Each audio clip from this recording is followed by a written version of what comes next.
কথায় আছে প্রেমের আকর্ষণ বড় তীব্র। প্রেম জানে না জাতি, ধর্ম, বর্ণ, সময় ও স্থানের বাছবিচার। শত বাধা বিপত্তিকে অতিক্রম করে জীবনের এই অমসৃণ দুর্ভেদ্য পথে সব জেনে শুনেই এগিয়ে যায় মানবিক। তাদের মধ্যে কেউ হয়েছে সফল, কেউ বা ব্যর্থ। প্রেমে ভবঘুরে হয়ে কাটিয়ে দিয়েছে সারা জীবন।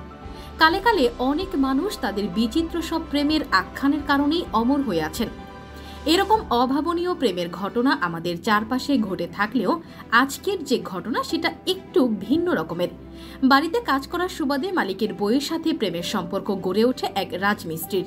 সেই ঘটনার প্রতিশোধ নিতে রাজমিস্ত্রির স্ত্রীকে বিয়ে করে ঘরে তোলেন সেই বাড়ির মালিক। আলোচিত এই ঘটনাটি ঘটেছে খুলনা জেলার পাইকগাছা উপজেলার রারুলি ইউনিয়নে। উভয়ের পরিবার ও স্থানীয় সূত্রে জানা গেছে, আগস্ট মাসে রারুলির কামাল সর্দারের বাড়িতে নতুন ঘর তৈরির জন্য রাজমিস্ত্রির কাজ করতে আসেন মোস্তফা দফাদার। মাত্র ৮ দিনের পরিচয়ে ৪ দিন পরকীয়া প্রেমে জড়িয়ে ৫ দিন পর কামালের স্ত্রীকে নিয়ে ১৫ আগস্ট পালিয়ে যান রাজমিস্ত্রি মোস্তফা দফাদার একই উপজেলার শ্রীকাণ্ঠপুর গ্রামের শামসুর দফাদারের ছেলে। শামসুর রহমান লস্কর ইউনিয়নের আলমতলা গ্রামের বাসিন্দা হলেও দীর্ঘদিন ধরে শ্রীকাণ্ঠপুর গ্রামের শ্বশুরবাড়িতে থাকেন তিনি। বিষয়টি জানার পর ক্ষিপ্ত হয়ে ওঠেন কামাল।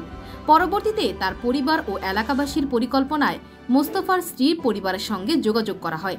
এক পর্যায়ে পাকাপোক্ত আলোচনা শেষে কামালের সাথে মোস্তফার স্ত্রীর বিয়ে দেওয়ার সিদ্ধান্ত নেওয়া হয়। তারই পরিপ্রেক্ষিতে ১৯ সেপ্টেম্বর কামাল সর্দারের সাথে বিয়ে হয় মোস্তফার স্ত্রীর। বিয়ের বিষয়টি উভয় পক্ষই স্বীকার করেছেন। সম্প্রতি এই মুখরোচক ঘটনাটি জানাজানি হওয়ার পর এলাকায় চাঞ্চল্যের সৃষ্টি হয়েছে। স্বামী ছেড়ে আরেকজনকে বিয়ে করার ঘটনার সাথে সবাই পরিচিত থাকলেও এরকম পাল্টাপাল্টি বিয়ের ঘটনা এই প্রথম।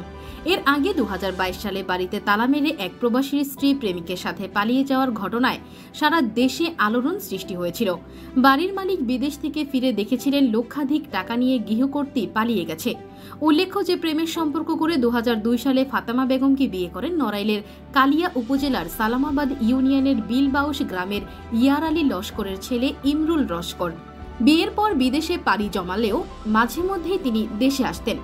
২২-এর শুরুতে হঠাৎ করে দেশে এসে দেখেন গ্রামের বাড়ি তালাবদ্ধ, স্ত্রী ফাতেমাও বাড়িতে নেই।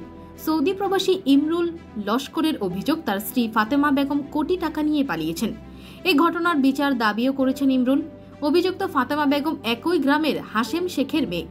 ইমরুল লস্কর অভিযোগ করে বলেছিলেন, সৌদি আরব থেকে এক সকালে বাড়িতে এসে দেখেন গেটে তালা দেওয়া, পাশেই তার শ্বশুর বাড়ি। সেখানে গিয়ে শ্বশুর হাশেম শেখ ও শাশুড়ি ভেগ্গা বেগমের কাছে স্ত্রীর কথা জিজ্ঞাসা করতে কিছুই জানাতে পারেননি তিনি আরো বলেন, ২০০২ সালে ফাতেমার সঙ্গে আমার প্রেমের সম্পর্ক হয়, পরে আমাদের বিয়ে হয়।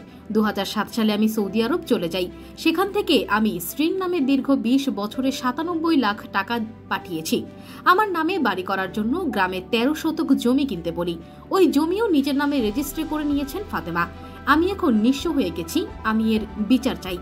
এ নিয়ে ফাতেমার বাবা হাশেম শেখ ও মা ভেগ্গা বেগম বলেন, মেয়ে কোথায় গেছে জানি না, তবে আমার জামাই ইমরুল তার নামে টাকা পয়সা পাঠাতেন ও বাড়ি কিনে দিয়েছেন, সেটা সঠিক।